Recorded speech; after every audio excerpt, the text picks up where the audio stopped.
Social media can feel like an absolute minefield when it comes to how to get in front of your audience, how to reach new audiences. And there's one part of social media that I think people can find particularly frustrating, and that is social media algorithms. But in this episode of the Heart Centered Business Podcast, I'm going to tell you how to tip the algorithms in your favor. And not by jumping through a bunch of hoops and setting up a bunch of 95,000 different rules for yourself, but by taking a long-term approach to your social media growth and making sure that you make the algorithms your friend. Because I can truly, hand on heart, let you know right now that the social media algorithms are very kind to me. But that's because I have been kind to them and I have always taken a long-term approach when it comes to tipping social media algorithms in my favor. So if you want to do the same, you want to get out of the algorithm short-term, tying yourself in knots, what's the algorithm doing now, dramas, and you want to tip those algorithms in your favor, then make sure that you stay tuned to this episode of the Heart Centered Business Podcast. This is episode number 417, which means you can find all the relevant links and the show notes for today's episode over at tashcorbin.com/417. Let's dive in. I'm Tash Corbin, and this is the Heart Centered Business Podcast. Now, the first thing I want to say when it comes to social media algorithms is do not tie yourself in knots trying to understand every single little nuance, every single little change, every single little rule that social media marketers tell you need to follow in order to tip the algorithms in your favor. Social media marketers and trainers and teachers and mentors have a vested interest in convincing you that social media algorithms need to be kept up to date with on a day-to-day, minute-to-minute basis, because that keeps you plugged into their content feed. That keeps you plugged into buying their latest offering, which has new social media algorithm updates, latest insights from the social media algorithms. Yes, social media algorithms are constantly being updated, but as a creator on social media, that does not mean that you need to know about each and every update, every single change, every single different little nuance to the algorithm. Now, I can already hear you saying, but Tash, how do I ensure the algorithm is showing my content to the right people if I'm not across all the updates to the algorithm? Well, I have a really effective strategy for you that is teeny tiny algorithm change update proof. It is update proof. Now, the reason why this strategy is update proof is because it is built on the long-term, non-changing truths of social media algorithms. So instead of taking a short-term focus and getting yourself caught up chasing all the latest insights and updates to the algorithms, such as, oh no, you don't put links in your posts, you put them in the comments and tell people link in comments, and then the algorithm updates to penalize posts that then say link in comments just as much as it penalizes posts that have links in them, right? Instead of tying yourself in knots trying to keep up to date with all of the latest and greatest tips, get out of the social media algorithm update feed. Get out of that chain, because all you're doing is chasing the algorithms, chasing the updates, chasing the latest insights. And it keeps you consuming fear-based content from social media teachers and social media gurus who are just trying to keep you caught in that fear-based cycle. If they keep you afraid of the algorithm and all the updates, if they keep you convinced that you have to be across every single little nuance, they'll keep you tapped into their content. They'll keep you buying their products. And that's what I want you to get you out of, because it's actually not a fun space to be in. You didn't start an online business to be kept in a fear cycle of all of the algorithm updates are coming and you're going to have to change everything that you're doing and throw out and abandon every single strategy that you've just got sorted in your business. We are creating long-term strategic growth of your business and long-term algorithm love by remembering that the algorithm is ultimately built on one core principle. And that core principle has never changed. The core principle that has never changed is that the algorithm is designed to show people content that they want to see.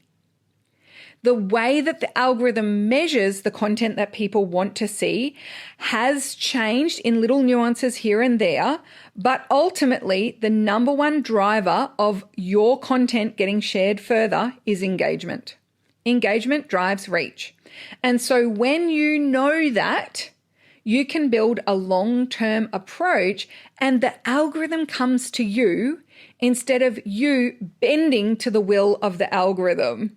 Okay, so I have 8 things that you can do and have as your long-term strategy to tip the algorithms in your favor.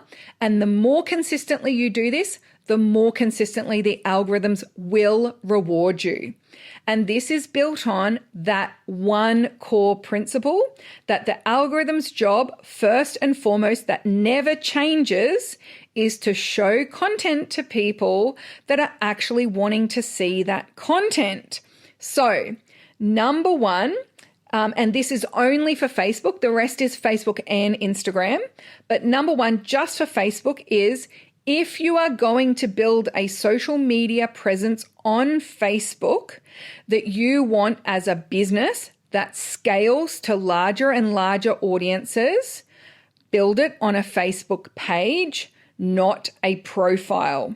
So we have a range of different profiles available now on Facebook. You can have a personal profile, you can have a creator profile. I do not recommend building on a creator profile, definitely not a personal profile because that's against the terms and conditions of Facebook. But even a creator profile is not a scalable presence on Facebook.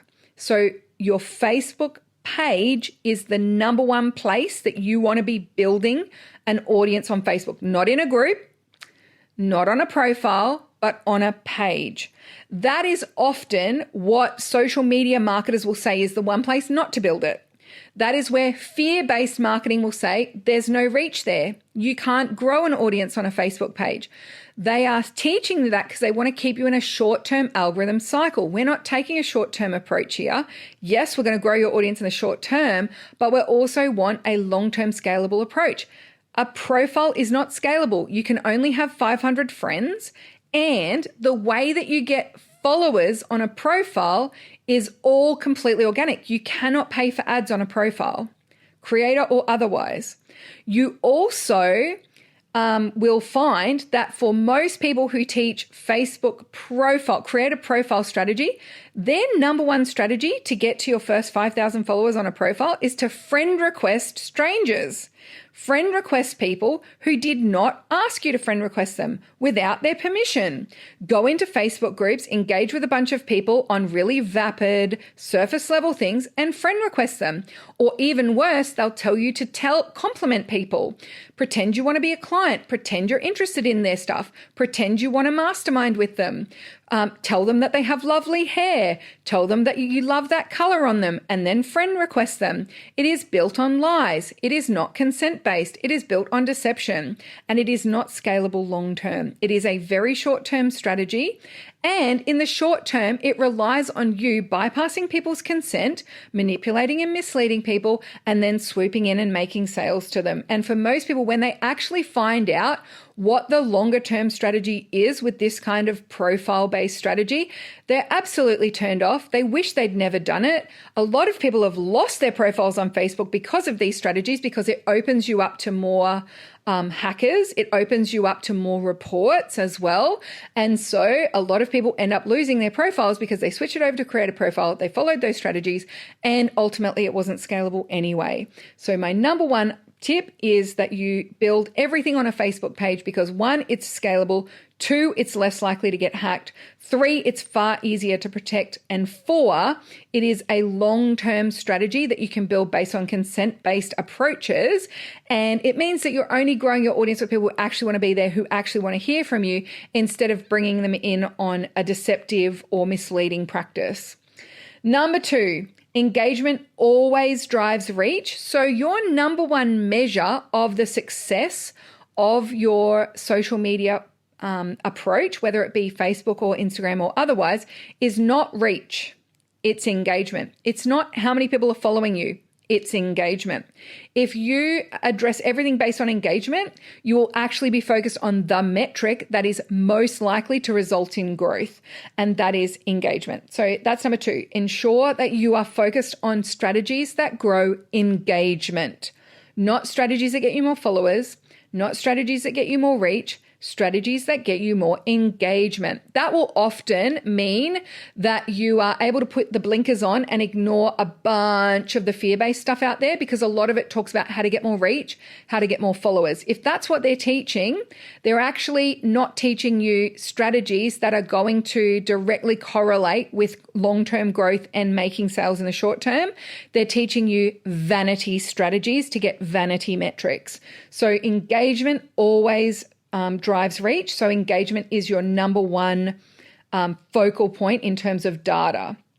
Number 3, don't buy into you have to do just reels now because reels have the best engagement, or you just should do picture posts, or you should just do video posts, or you should just do this type of post.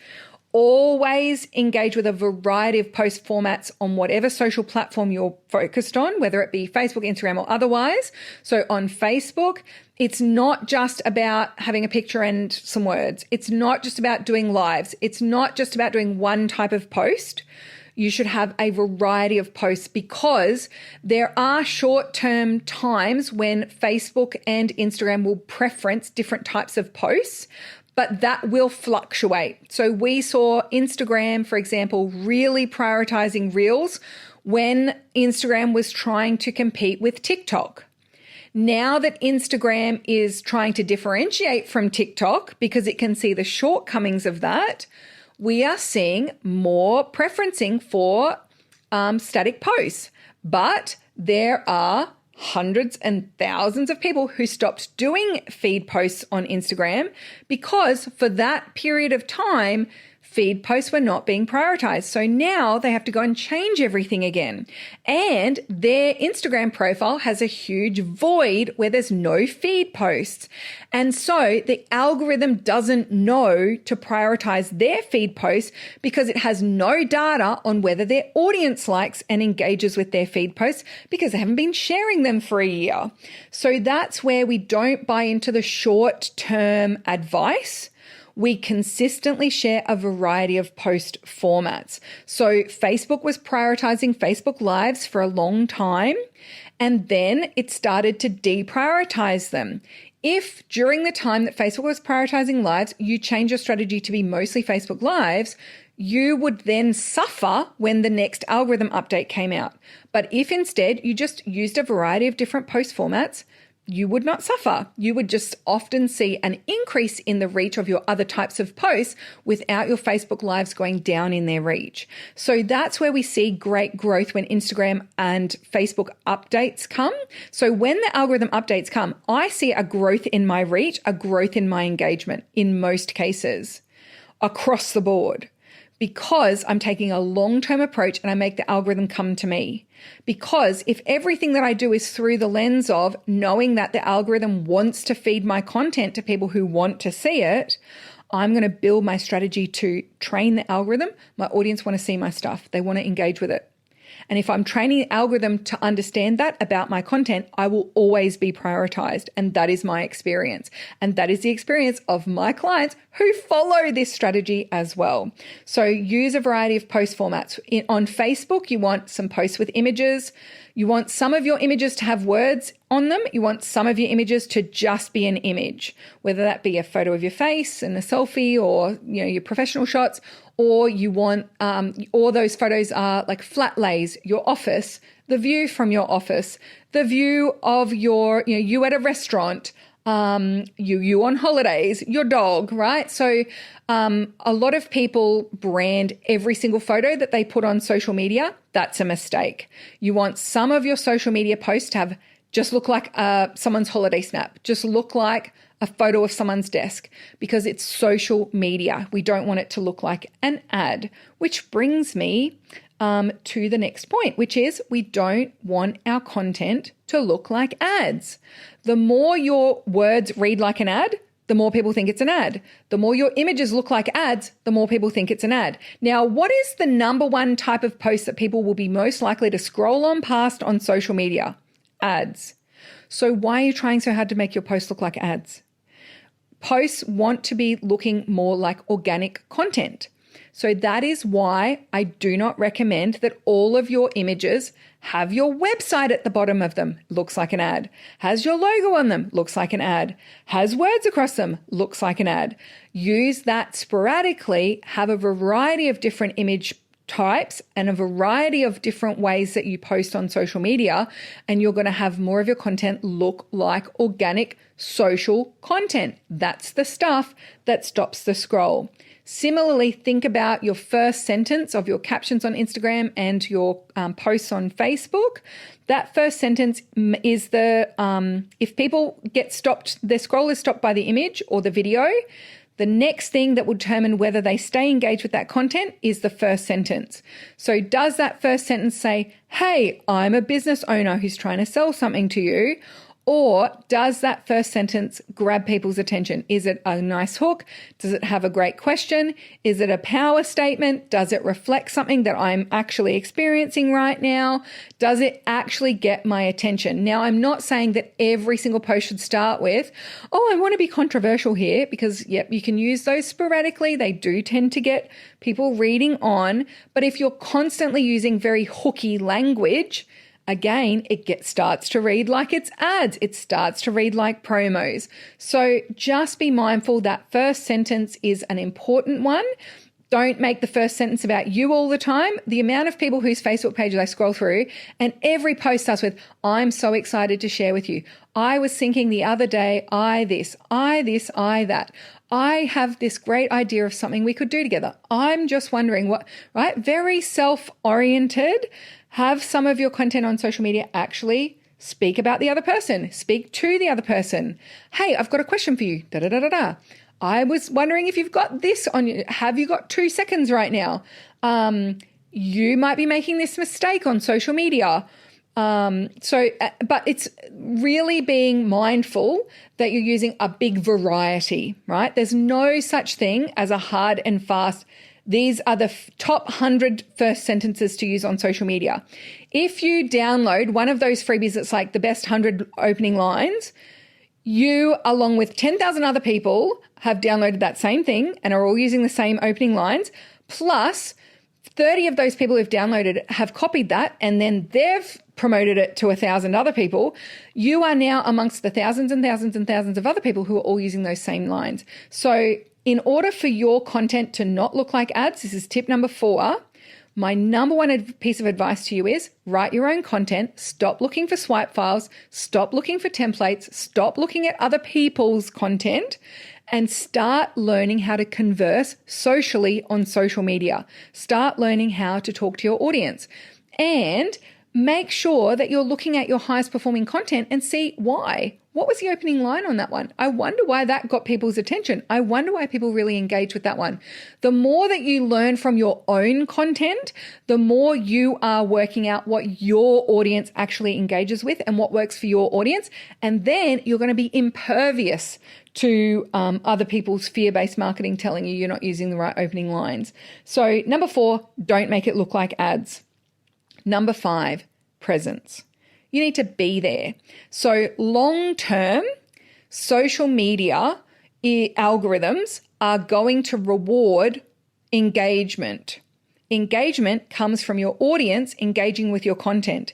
If your social media is a ghost town where you just chuck a bunch of content, people engage with it, people comment on it, but they never get a reply, you're never there, you never do anything live, everything looks like it's pre-recorded, or even worse, you can tell that you've got 60 days worth of content that just gets recycled and reposted every 60 days on your socials, people will disengage. You'll get less and less engagement. You're teaching the algorithm that you're not there.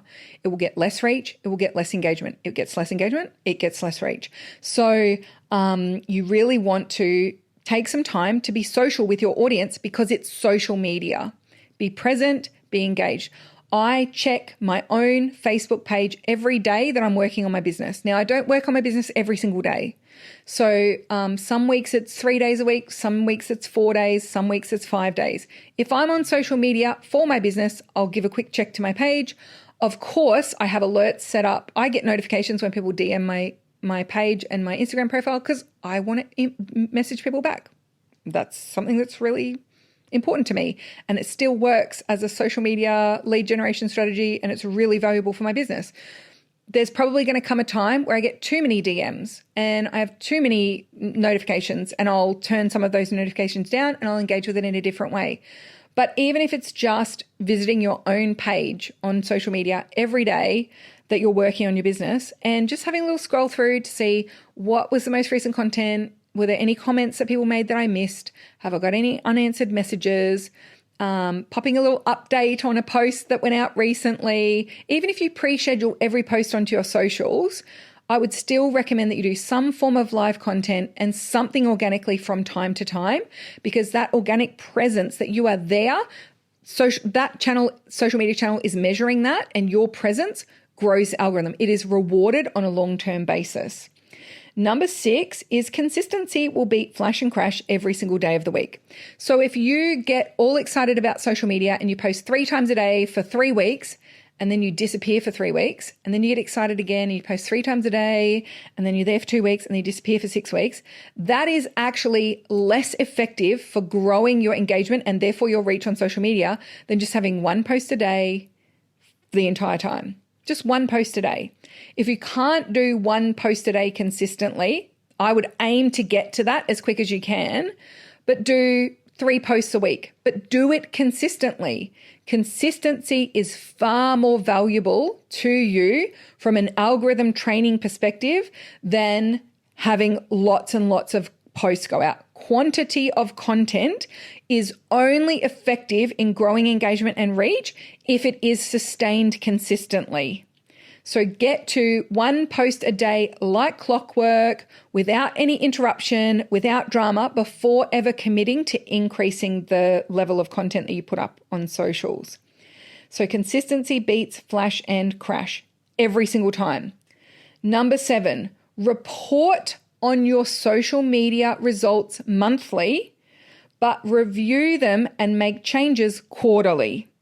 Take a monthly reporting approach because some social media measures can only be collected monthly. So every month I collect what is my audience size, what is my engagement, and what is my reach on my social channels. And I also collect, I don't do this, my team do this for me, but we also collect the top 10 posts for the month and the bottom 3 posts for the month. But I don't look at that and make any changes to my social media on a month-by-month basis. I only make changes quarterly. The reason for that is that means we get out of those short-term social fluctuations and we look at a long-term growth approach. This is how you bring the algorithm to you instead of racing to meet the algorithm. So I still share links in my posts on social media. I don't have to do linking comments. No, don't play with any of that. I don't use hashtags on social media because they're just bot magnets. Not interested, right? So, but I am confident in my social media strategy, and I do not buy into a bunch of that short-term fear-based stuff because I can see on a month-by-month basis exactly what works and what doesn't work on my own social channels. And I know how to pivot and adjust, and I only have to make adjustments on a quarterly basis. So I can confidently schedule my content for the next quarter and know that I am taking care of things and I am doing the right things for my business. I'm growing my engagement. I'm growing my reach. If there is anything that changes or if there's anything in my strategy that needs to change, that's for next quarter. So now think about how much freedom that creates from a business owner perspective and how much more enjoyable social media must feel for me than it feels if you are every week like, what do I have to do now? What do I have to change now? Every month you're looking at your numbers. Oh, I've had a drop in engagement. Why did that drop? What have I done wrong? It could just be one of those normal fluctuations. So what we want to look at is long-term trends. We're not looking at that very insular, very micro analysis of your results. But because I'm looking at my top 10 posts each month and my bottom 3 posts each month in that quarterly review, so I'm going to look at the last 3 months. Okay, what was consistently my top 10 posts? What was consistently in the bottom 3? I can look for trends. So I've shared on previous podcast episodes, there was a time where my posts where I was sharing my roundup of what was going on in my podcast, or sharing fresh podcast episodes out onto socials, those posts were the poorest performing on a month-to-month basis. My team were helping to write those posts. They were using the preview text from the podcast episode and just putting that up onto socials. It didn't work on socials. It wasn't written for social media. So we changed things up so that when I record podcast episodes, like I am with this one, I will write a couple of promo posts for this podcast episode for social media and give that to my team, because I'm writing it in a more conversational way. I'm writing it in my voice, and I'm writing in a way that works for my social channels. Since we've started doing that, those podcast sharing posts perform far more effectively, and they don't show up in the bottom 3 posts on my socials as consistently now. So I made that change because I reviewed it on a longer term basis. I could see, oh, look, those same types of posts seem to be popping into the bottom 3. Let's make some changes to that. But I don't do that because it just popped up once in a bottom 3 post one month. I'm looking for patterns and trends. So report on your results monthly, but review and make changes quarterly. And then number 8 is pay for ads. That should be the goal for your social media channel in the long term. Long term, you should be looking to invest in ads. Why? Because that's scalable. If you are looking at your social media for the rest of time and you're like, I will never spend money on ads for social media, then you are saying, I'm going to rely on organic strategies alone forever. Now, there is one way to save yourself a ton of time with social media, and that is to pay for ads. And so if that's not your long-term goal, to get to the point where you're making so much money from your business that you're able to spend money on ads to grow your audience and grow your reach and grow your engagement and get in front of fresh audiences by just paying to be there, then I think that's quite short-sighted. And it's like trying to do everything with your hand tied behind your back. Paid ads on social media are still one of the most cost-effective ways to get in front of new and targeted audiences and engage your audience on social media. But if you haven't done the organic stuff to start with, then you're just doing it on guesses. You're just doing it based on making stuff up. And that's where it can be very costly. You're experimenting with your money. Don't experiment with your money. Experiment with organic strategies. Embed your organic strategies. Get that long-term approach to your organic social media strategies working well. And then up level based on proven social strategies by paying for ads. And those ad strategies will be built on what's already working. I've worked with a number of different ad strategists in the past, and every single one of them has said within a month of us working together that I am a dream for them to work with and that I'm getting far better results than most of their clients because I have such great baseline organic strategies in place. I have an already engaged audience. I have long-term algorithm love. And because of that, my ads are cheaper. My ads work more effectively. Ad strategists have a field day running ads for me and they work really well. And I also can get really great results with really basic ads myself because I know that I've got that baseline of my organic strategies working really well long term that I can lean on. And so make sure that you're not being short-sighted about what you're going to do with social media. Right now, you might not have the budget to spend on ads, but that shouldn't be your goal forever, to not have the budget to spend on ads.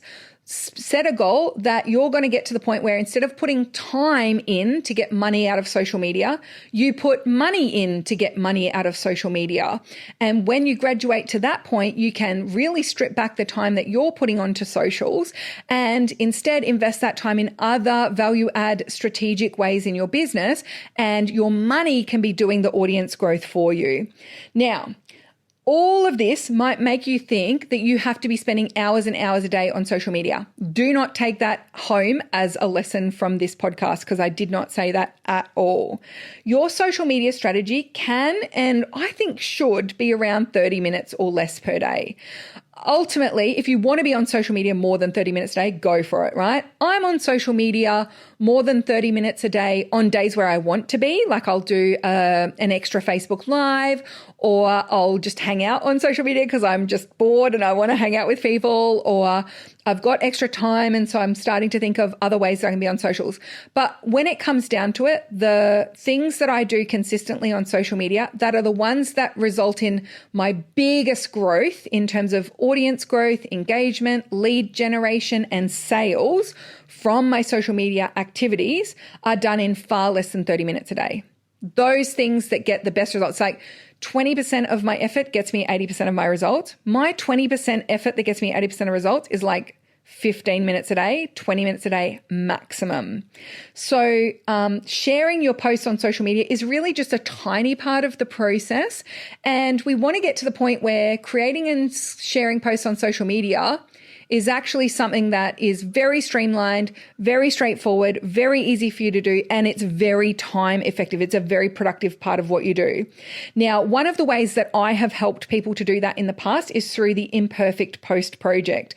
This is something that I ran inside my takeoff program. I've run it inside my planning system as well in the past, where we spend a couple of weeks putting together 100 posts that go out over 100 days on your primary social media channel, whether that be your Facebook page or your Instagram profile.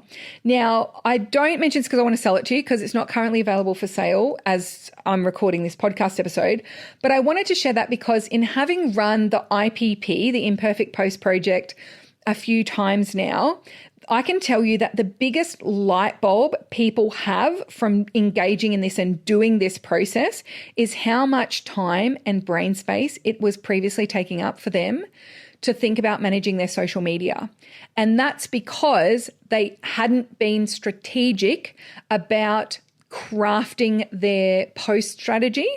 They were just trying to come up with a post each day, or they were trying to come up with 5 or 6 posts at a time and share those 5 or 6 posts, or they were trying to schedule posts, but they were just dialing it in, but they were just trying to go and collect like templates and tools and post ideas from other people, and they hadn't just taken the time to actually think about what is their long-term strategy, what is it that the post needs to do, how is the post going to do that, and actually crafted a process that worked for them within their strengths. So for a lot of people, the biggest light bulb and the biggest shift that they get from doing the IPP is that they can step out of that content creation cycle and actually see that they can focus on the real business growth that comes from social media, rather than thinking that posting a post a day on social media is what gets growth. It's not. It's one part of the picture.